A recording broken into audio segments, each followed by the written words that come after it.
La glossophobie est la peur de parler en public devant un groupe plus ou moins grand. C'est une peur commune et répandue car 75% de la population ressent à un moment donné un certain degré de peur de parler en public. Voici mes conseils pour réussir ta prise de parole en public en réunion ou face à un grand auditoire. Nous allons nous appuyer sur ta communication verbale et non verbale et sur la gestion de tes émotions, notamment ton stress et ton trac. La prise de parole s'appuie sur des techniques de l'art oratoire inspirées du monde du théâtre. Cela couvre principalement en 1 la posture, en 2 la respiration, en 3 la voix, en 4 le regard et enfin en 5 la gestuelle. C'est parti pour le décryptage pas à pas. En 1, une posture ancrée mais pas figée. La posture, c'est le premier élément d'une prise de parole réussie. Une posture confiante, stable et volontaire renforcera ta présence sur scène et projettera par la même occasion une image positive de toi. La posture, c'est le premier élément essentiel d'une prise de parole réussie. Une posture confiante, stable et volontaire renforcera ta présence sur scène et projettera par la même occasion une image positive de toi. Pour cela, tout part des pieds. Ils doivent être posés à plat, bien ancrés dans le sol, avec un écart d'environ de la largeur du bassin pour une bonne stabilité.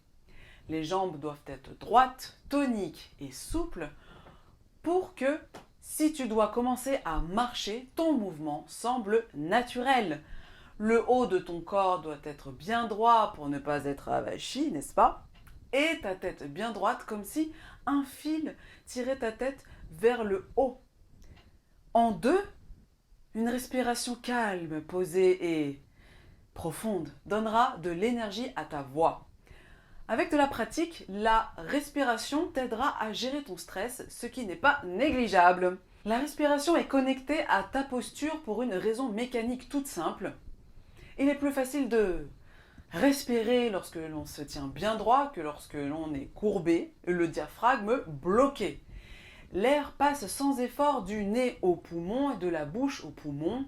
Inspirez lentement par le nez, puis expirez lentement par la bouche en vidant l'air de ton ventre et de manière continue.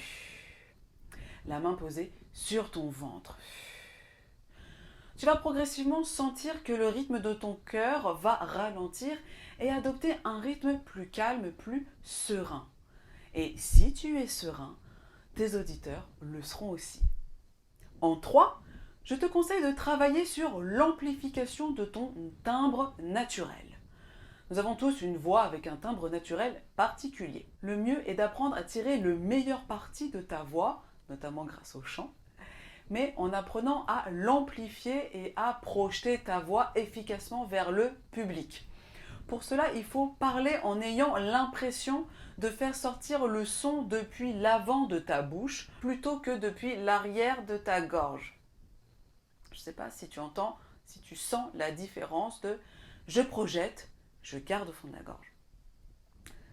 C'est cela qui va t'aider à projeter ta voix vers l'extérieur avec cette impression que tes paroles s'échappent de ta bouche et qu'elles ne sont plus coincées derrière les cordes vocales. Des personnes ont des voix beaucoup plus fortes que d'autres. Si ta voix est plutôt douce, utilise un micro. C'est parce que finalement, c'est comme en chant. Si tu forces trop sur ta voix, sur tes cordes vocales, ça va s'entendre et ça sera très désagréable pour ton public.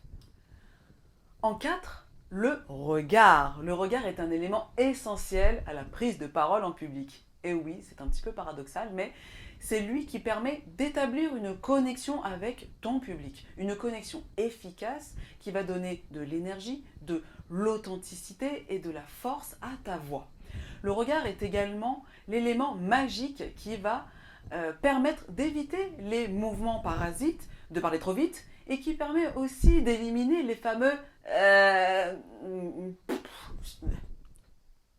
Notre regard doit alterner entre un regard direct, dans une même direction, comme si on s'adressait à une personne précisément, et alterner avec un regard plus léger, balayant la salle dans sa globalité. Pour s'entraîner, on place 2 rangées de post-it devant soi sur un mur qui représenteront les personnes de ton public. On commence par regarder un des post-it qui représente une personne justement et on lui adresse une phrase complète. On ne change pas de post-it avant d'avoir fini ta phrase. Ensuite, on sélectionne un autre post-it et on lui récite une autre phrase. Puis progressivement, on trouve le bon équilibre entre le regard fixe et le regard global tout en récitant ton texte. Au début, cela paraîtra un peu artificiel, mais avec de l'entraînement, cela deviendra naturel et c'est ainsi qu'on établit une connexion et une connivence beaucoup plus efficace avec ton auditoire. En 5, une bonne gestuelle te donnera de l'aisance sur scène et renforcera les passages clés de ton discours.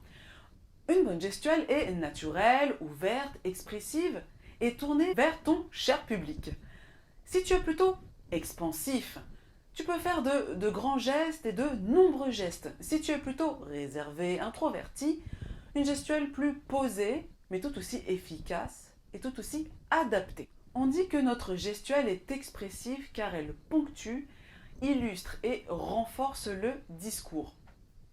On va donc éviter de mettre une ou les 2 mains dans les poches parce que ça donne une impression de nonchalance, de désinvolture. Salut la compagnie, c'est moi qui Walou. Non. On va éviter d'avoir les bras croisés trop longtemps, car les bras croisés très longtemps, c'est synonyme pour tous d'une attitude plutôt fermée, voire renfermée. Avoir les mains aussi derrière le dos, ça démontrerait aussi un certain inconfort de ta part. Pour moi, cela me rappelle même notre attitude à l'école primaire quand on passait au tableau pour réciter cette fameuse poésie devant la maîtresse et toute la classe. C'est donc une attitude plutôt à connotation enfantine. Se frotter les mains. Cela donne l'air de comploter en permanence ou de vouloir duper l'interlocuteur. Et ça, on ne veut pas du tout. Ou encore pointer le doigt. Ceci est un geste qui est plutôt considéré comme grossier, voire agressif. Si tu veux montrer une direction, il vaut mieux tendre la main entière. Là, je suis gentille.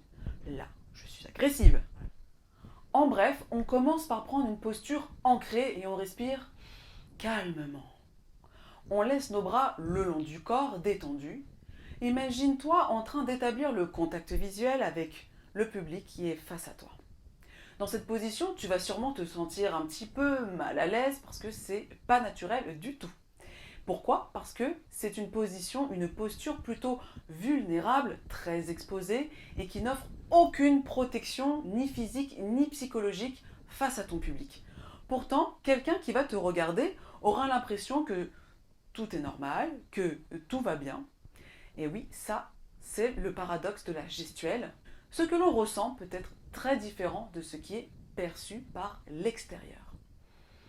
Une fois cette première position assumée, tu peux commencer à parler. Tu utilises naturellement tes mains et tes bras pour ponctuer les moments clés de ton discours. Si tu parles de quelque chose de petit, de simple, tu vas faire des gestes petits et simples. Si tu parles quelque chose de précis, tu vas faire des gestes lents, des gestes justement précis, posés. Par ailleurs, une entrée sur scène réussie te donnera de l'énergie, une bonne connexion avec ton public et cela établira ta présence sur scène.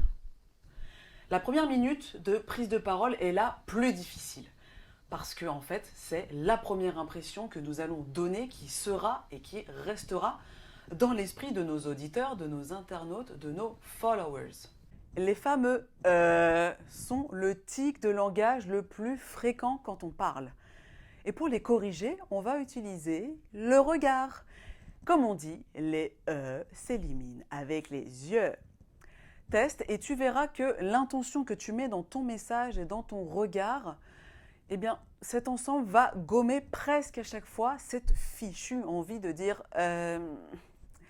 pour t'aider à relativiser, Pense à ce que disait l'écrivain français Romain Rolland. L'art et la parole sont deux organes du progrès humain. L'un fait communier les cœurs et l'autre fait communier les pensées.